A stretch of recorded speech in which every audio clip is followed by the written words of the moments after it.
Plongez au cœur d'une épopée légendaire qui a bouleversé l'histoire.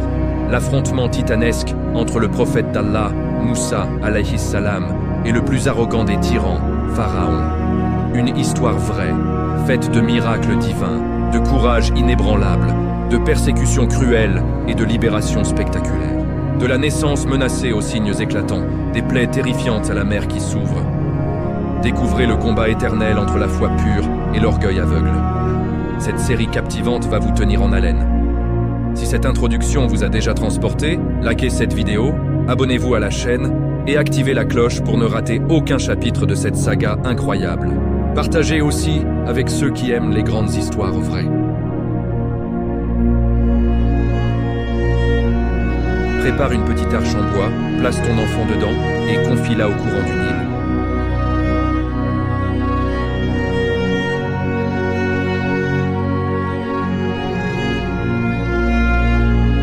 Pourtant, sa foi en Allah est si forte qu'elle obéit sans hésiter. Les larmes aux yeux, elle fabrique l'arche avec soin, y dépose son précieux enfant enveloppé dans un linge doux, et au lever du jour, quand personne ne regarde, elle la confie au Nil. L'arche flotte doucement, portée par le courant. La mer reste sur la rive, le cœur brisé, suivant des yeux cette petite embarcation qui emporte tout son amour.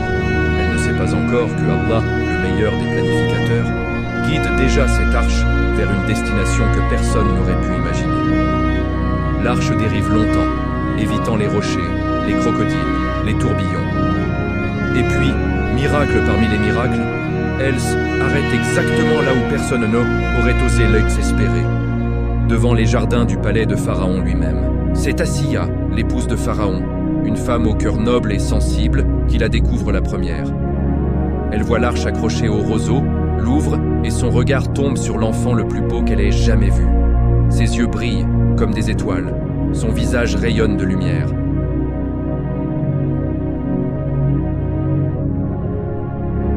Ainsi commence la vie extraordinaire de Moussa, alayhi salam. Élevé dans le luxe du palais du plus grand tyran de l'Essa, histoire nourrie par la femme la plus pieuse du royaume, destinée à devenir le libérateur de son peuple opprimé. Le plan divin est en marche. Rien ni personne ne peut l'arrêter. Moussa, alayhi salam, grandit dans le luxe inimaginable du palais de Pharaon. Entouré de serviteurs, nourri des mets les plus fins, vêtu de soieries royales, il reçoit l'éducation réservée aux princes. Asiya, son épouse bien-aimée de Pharaon, l'élève avec un amour maternel profond. Elle veille sur lui comme sur un trésor, le protégeant des intrigues de la cour et des regards suspicieux. Personne, sauf Allah, ne sait encore que cet enfant est celui que Pharaon a cherché à exterminer. Mais un miracle plus grand encore se produit. La mère biologique de Moussa, celle qu'il a confiée au Nil avec le cœur brisé, est appelée au palais pour devenir sa nourrice. Allah, dans sa sagesse infinie, fait en sorte que Pharaon lui-même ordonne que on trouve une femme capable de égalité lait d'enfant. Les nourrices égyptiennes échouent, toutes. L'enfant refuse leur lait.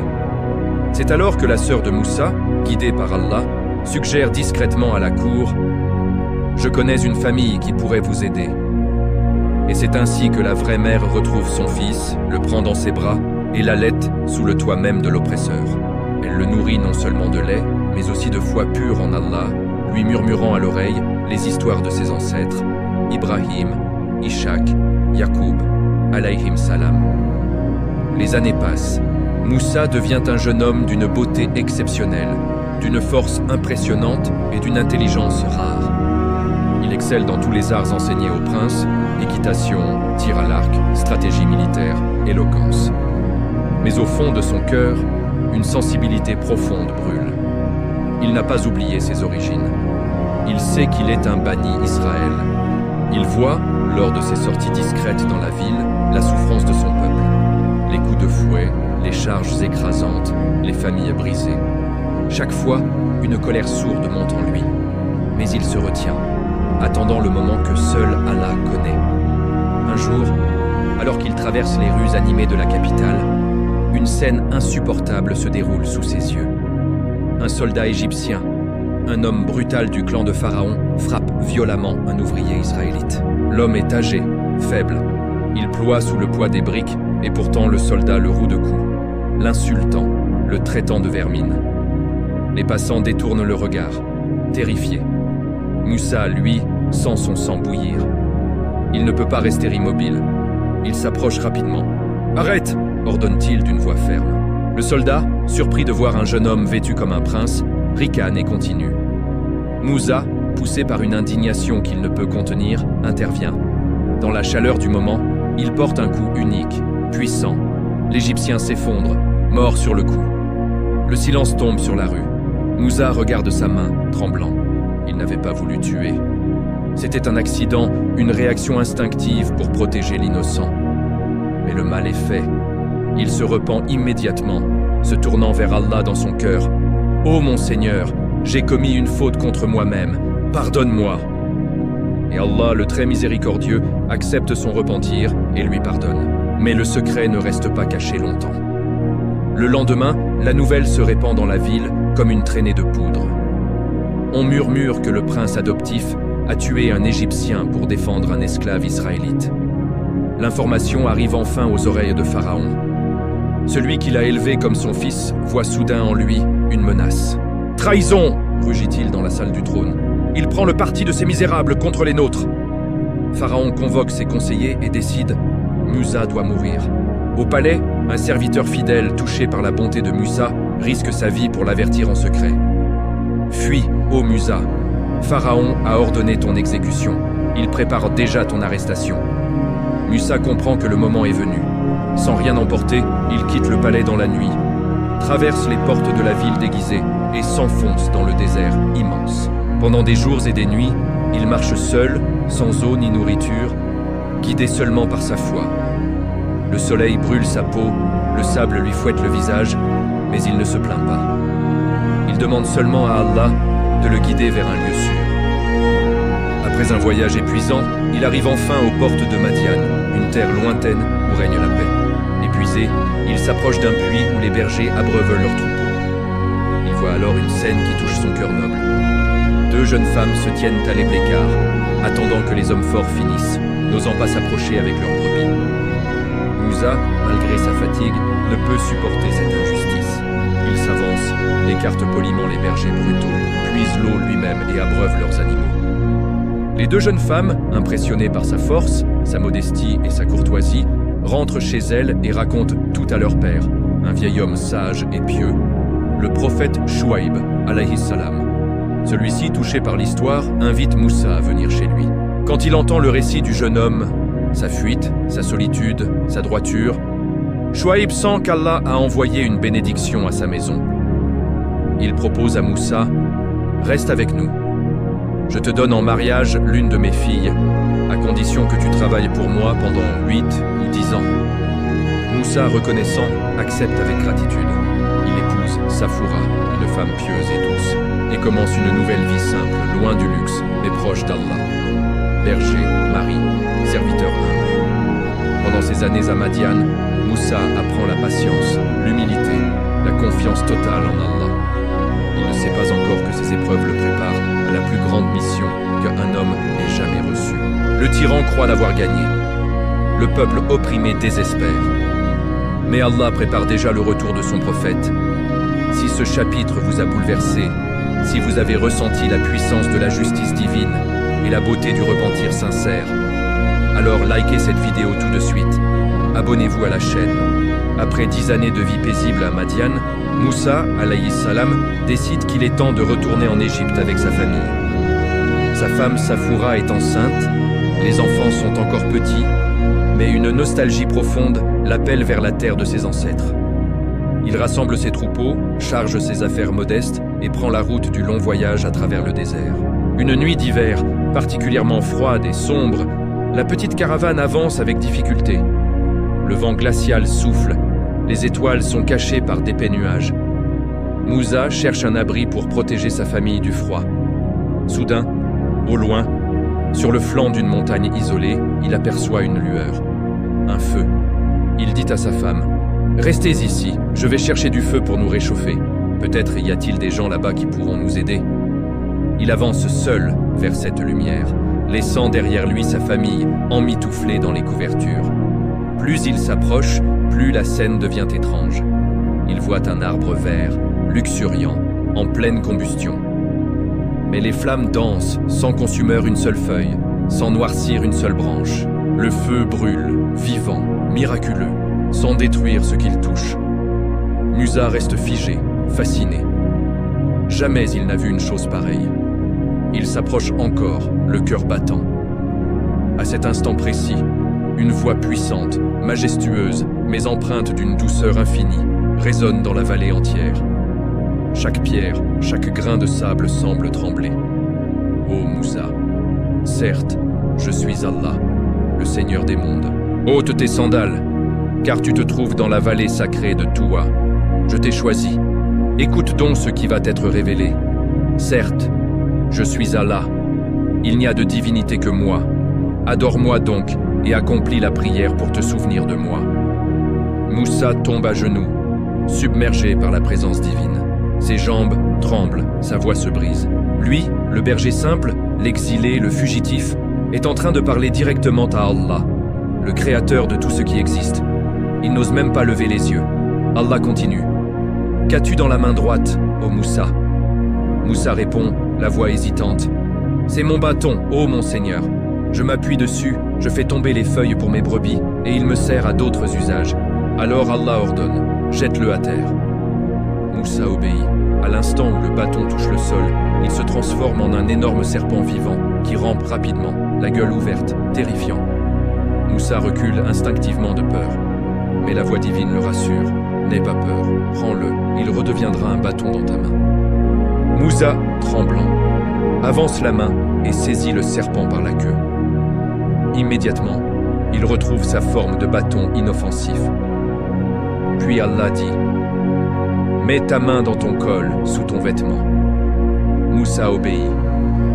Quand il retire sa main, elle est devenue éclatante de lumière blanche, rayonnante comme le soleil, sans aucune maladie. Allah déclare « Voici 2 signes irréfutables de ton Seigneur pour Pharaon et son peuple. Ils sont un peuple pervers. Va vers Pharaon, car il a transgressé toutes les limites. » À ces mots, Moussa sent le poids immense de la mission. Lui qui a fui l'Égypte 10 ans plus tôt, poursuivi pour un homicide involontaire, doit maintenant y retourner, pour affronter le tyran le plus puissant de la terre et lui ordonner de libérer des centaines de milliers de esclaves. Humblement, il exprime ses craintes. « Ô mon Seigneur, j'ai tué un homme parmi eux. Je crains qu'il ne me tue, et mon frère Haroun est plus éloquent que moi. Envoie-le avec moi comme soutien pour qu'il confirme mes paroles. Je crains qu'il ne me traite de menteur. » Allah répond avec une miséricorde infinie. « Nous allons renforcer ton bras par ton frère. Nous vous donnerons à tous deux une autorité telle que personne ne pourra vous atteindre. Grâce à nos signes, vous triompherez, vous et ceux qui vous suivront. » Cette nuit-là, dans la vallée sacrée de Touwa, Moussa, alayhi salam, n'est plus seulement un berger. Il devient un Kalimullah, celui qui parle directement à Allah. Il devient un prophète, un messager, porteur de la plus grande mission de libération que l'humanité ait connue. Il retourne vers sa famille, le visage rayonnant de lumière divine. Safoura, inquiète de son absence prolongée, voit cette lumière sur lui et comprend qu'une chose extraordinaire vient de se produire. Moussa lui raconte tout. Ensemble, ils reprennent la route vers l'Égypte, vers le destin que Allah a tracé depuis le jour où une mère a confié son bébé au Nil. Pharaon, dans son palais, continue de régner en maître absolu. Il ne se doute pas que l'enfant qu'il a épargné par orgueil, celui qu'il a voulu faire exécuter, celui qui a grandi sous son toit, revient maintenant comme le plus grand défi que son trône ait jamais connu. Le face-à-face historique approche. Le combat entre la vérité et l'arrogance va commencer. Moussa et Haroun, alayhim salam, franchissent enfin les immenses portes de l'Égypte. 10 ans ont passé, mais le pays est toujours le même. Les pyramides dominent l'horizon, le Nil coule majestueux, et le joug de Pharaon pèse plus lourd que jamais sur les bannis Israël. Les 2 frères, guidés par Allah, se dirigent droit vers le palais royal. Ils ne viennent pas en conquérants armés, mais porteurs d'un message divin qui va ébranler le trône le plus puissant du monde. Les gardes les arrêtent à l'entrée. « Qui êtes-vous pour demander audience au roi des rois ?» Moussa répond calmement. « Nous sommes les messagers du Seigneur des mondes. Nous avons un message pour Pharaon. » La nouvelle parvient rapidement aux oreilles du tyran. Pharaon, assis sur son trône d'or incrusté de joyaux, entouré de ses courtisans, de ses magiciens et de ses généraux, éclate d'un rire méprisant quand on lui annonce que 2 hommes du désert demandent à le voir. Mais un détail le fait tressaillir. L'un d'eux s'appelle Moussa, ce Moussa qu'il a élevé, puis condamné à mort. La curiosité, mêlée à la colère, l'emporte. Il ordonne qu'on les fasse entrer. La grande salle du trône est un spectacle d'épaisses opulences. Colonnes gigantesques peintes de or et de lapis lazuli. Fresques glorifiant Pharaon comme un dieu, centaines de serviteurs prosternés. Au centre, sur une estrade surélevée, Pharaon trône, coiffé de la double couronne, tenant le sceptre et le fléau. Le regard froid et arrogant. Moussa et Haroun avancent sans peur. Ils ne s'inclinent pas. Ils restent debout, droits, face au tyran. Un silence glacial tombe sur l'assemblée. Pharaon fixe Moussa longuement, un sourire cruel aux lèvres. N'est-ce pas là Moussa, celui que nous avons recueilli enfant, élevé dans notre palais comme un prince, celui qui a tué un de nos hommes et qui a fui comme un criminel? Et voilà que tu reviens, que veux-tu, ma clémence? Moussa, alayhi salam, répond d'une voix ferme et sereine. Ô Pharaon, je suis venu vers toi de la part du Seigneur des mondes. Laisse partir avec moi les enfants d'Israël. Ne les opprime plus. Un murmure parcourt la salle. Pharaon se redresse, outragé. Et qui est donc ce Seigneur des mondes? Moi, Pharaon, je suis le Dieu suprême. Il n'y a pas de Seigneur au-dessus de moi. Quant à ces misérables esclaves, ils sont ma propriété. Ils resteront à mon service jusqu'à leur dernier souffle. Haroun prend alors la parole, plus éloquent, pour appuyer son frère. Ô Pharaon, nous te parlons au nom de celui qui t'a créé, qui a créé le ciel et la terre, le Nil et tout ce que tu possèdes. Crains le jour où tu devras rendre des comptes. Pharaon rit à nouveau, mais son rire sonne faux. Il sent une force étrange émaner de ces 2 hommes. Pour masquer son trouble, il défie Moussa. Si tu es vraiment envoyé par un seigneur, produis donc un signe. Montre-nous ta prétendue puissance. C'est le moment qu'Allah attendait. Moussa, sur l'ordre divin, jette son bâton à terre devant le trône. À l'instant où le bois touche le sol marbré, il se transforme en un serpent gigantesque, vivant, terrifiant. Ses écailles brillent, sa gueule s'ouvre sur des crocs impressionnants, et il rampe droit vers le trône de Pharaon. Un cri d'effroi général emplit la salle. Les courtisans reculent, les gardes brandissent leurs lances en tremblant. Pharaon lui-même blêmit et se lève d'un bond, prêt à fuir. Mais Moussa, calme, avance la main et saisit le serpent par la queue. Immédiatement, il redevient un simple bâton. Le silence revient, plus lourd encore. Pharaon reprend contenance, mais son orgueil est blessé. Il se tourne vers ses magiciens, les meilleurs du royaume, et leur ordonne d'un ton rageur. Ce n'est rien d'autre que de la sorcellerie. Vous êtes les plus grands magiciens d'Égypte, préparez-vous à le vaincre publiquement. Je proclame un grand défi. Dans quelques jours, sur la plus grande place du royaume, devant tout le peuple, vous affronterez cet imposteur. Le vainqueur aura ma faveur éternelle, et le vaincu, la mort. Les magiciens, fiers de leur art, acceptent avec enthousiasme. Ils passent les jours suivants à préparer leur plus puissant sortilège, convaincus qu'ils écraseront facilement ce berger du désert. Moussa et Haroun quittent le palais sous escorte. Ils savent que le vrai combat ne fait que commencer. Ce n'est pas seulement une bataille entre un homme et un tyran, mais entre la vérité d'Allah et l'arrogance humaine. Le jour du grand défi approche. Des milliers de personnes affluent de tout le royaume. La tension est à son comble. Pharaon est certain de triompher et d'humilier publiquement ses prétendus messagers. Mais Allah, le meilleur des stratèges, a déjà écrit l'issue. Les rues de l'Égypte puent la mort et la désolation. Les champs sont ravagés, les greniers vides, le Nil lui-même a porté le sang et la corruption. Le peuple égyptien, jadis si fier de son roi-dieu, murmure maintenant dans l'angoisse. Jusqu'à quand allons-nous payer leur arrogance d'un seul homme? Pharaon, enfermé dans son palais aux murs fissurés, vacille entre la peur et l'orgueil. À chaque plaie, il a appelé Moussa, suppliant. « Prie ton Seigneur pour nous, et je laisserai partir ton peuple. » À chaque fois, quand le châtiment s'éloignait, son cœur se durcissait à nouveau, plus froid que la pierre. Allah dit vrai. Nous avons saisi Pharaon et son peuple par les années de disette et la diminution des fruits, afin qu'ils se souviennent. Mais lorsqu'arrivait le bien, il disait « cela nous est dû ». Et quand le mal les touchait, il l'attribuait à l'influence néfaste de Musa et de ceux qui étaient avec lui. 9 signes terrifiants ont déjà frappé le royaume. 9 fois, Pharaon a menti. 9 fois, il a choisi l'orgueil plutôt que la soumission. Mais Allah, le très miséricordieux, le tout-puissant, n'abandonne jamais ses serviteurs fidèles. Dans l'ombre des maisons marquées par la foi, les bannis Israël attendent, le cœur battant. Une dernière épreuve, la plus terrible de toutes, approche. Une nuit où la mort passera, mais où elle épargnera ceux qui ont cru. Pharaon croit encore pouvoir défier le Seigneur des mondes. Il ignore que la 10e plaie scellera son destin à jamais. La délivrance est plus proche qu'il ne le pense. Et la mer, bientôt, racontera l'ultime miracle.